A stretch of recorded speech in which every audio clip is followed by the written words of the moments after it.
So for question 20, part A, what we're trying to calculate is the the power that the engine puts out in watts.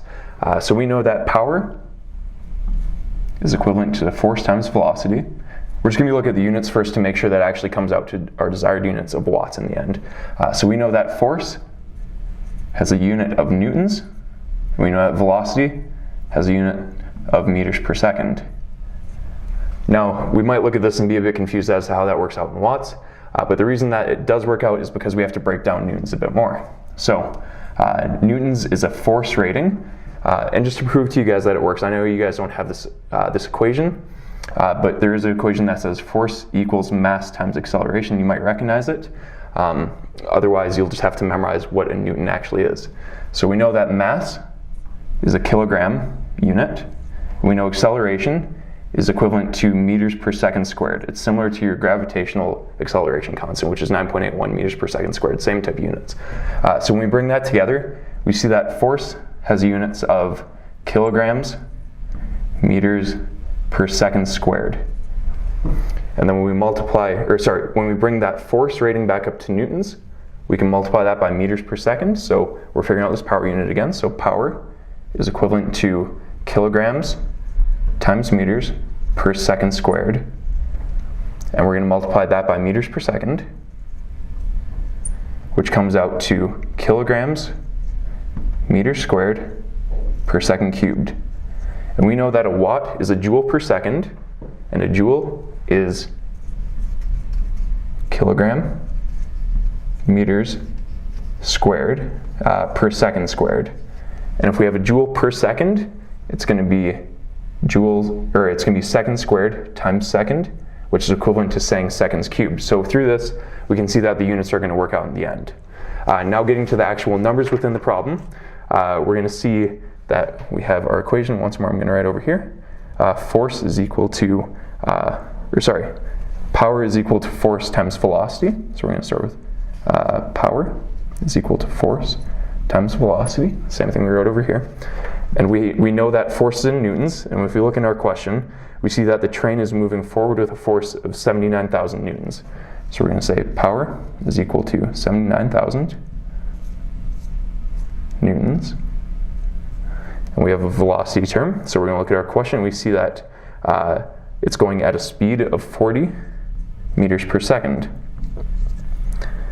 So we're going to multiply that through, and we're going to have power is equal to 3,160,000. And that's going to be in Newton meters per second. Now we're going to use over here to once again prove that this works out to watts. And we see that the newtons breaks down to kilogram meters per second squared.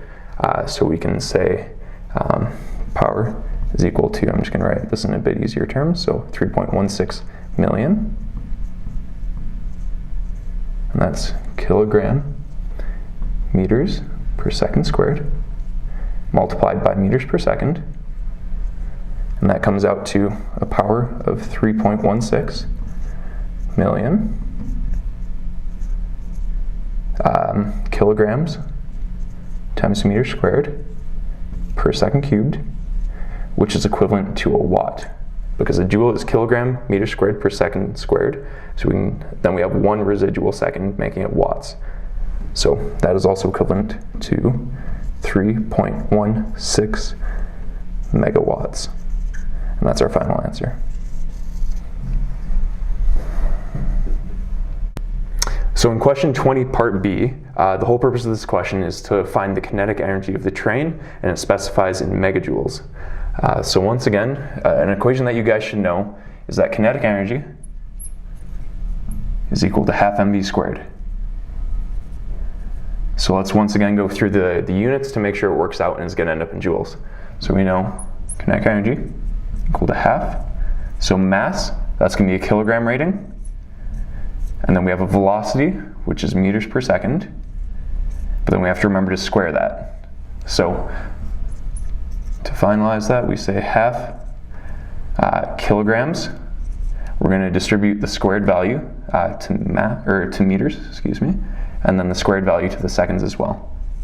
and we know that that is equivalent to 1 joule. So we have our units of kinetic energy being x joules. So we know it's going to come out correct in the end with the right units. Now let's actually do the numbers. So let's write our equation one more time. Half mv squared. If we look in the question, we see that the train has a total mass of 500,000 kilograms, and that is the units that we're wanting to work with. So we can say kinetic energy equal to 1/2 500,000 kilograms. And we look for a velocity term. We use the same value in part A of the question. It says that the train has a speed of 40 meters per second. And we see once more, that's the units that we want from up here. And we're going to square that. So when we go through and do the calculations, we see that comes out to a total value of 400 million joules.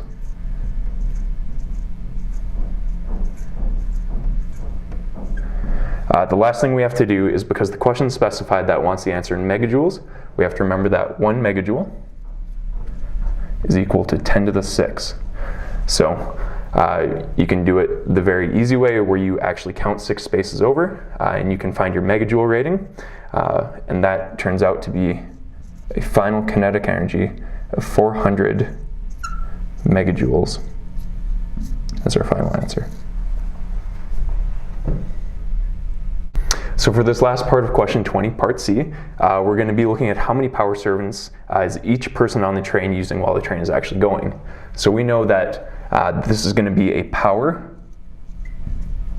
per capita or per person rating. So if we're going from power to power servants, the only other power term from this question we have so far is from part A, which we calculated to be 3.16 megawatts of power that the engine puts out. So we're going to use that in this question. So we have to start with 3.16 megawatts, and it's going to be a per person value that we're trying to calculate, so we can put person on the bottom. As we've explained before, 1 megawatt is equivalent to 10 to the 6, okay? So we're going to be putting 1 megawatt on bottom. Sorry, this also means times. So 1 megawatt is equivalent to 1 million watts.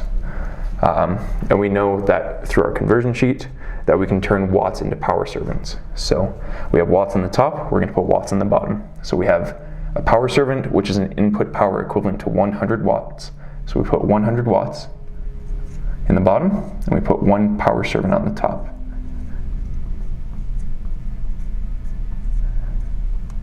So the important thing to figure out first is, do our units actually work? So we're going to go through and see megawatts on the bottom, on the top, and we see megawatts on the bottom.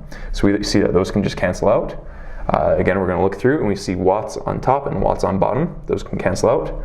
We have person on the bottom and we don't have person anywhere else, and we know that's the unit we're going to want to end up in the denominator, so that's good. And with power servants on the top, so we know our units for the end is going to be power servants per person.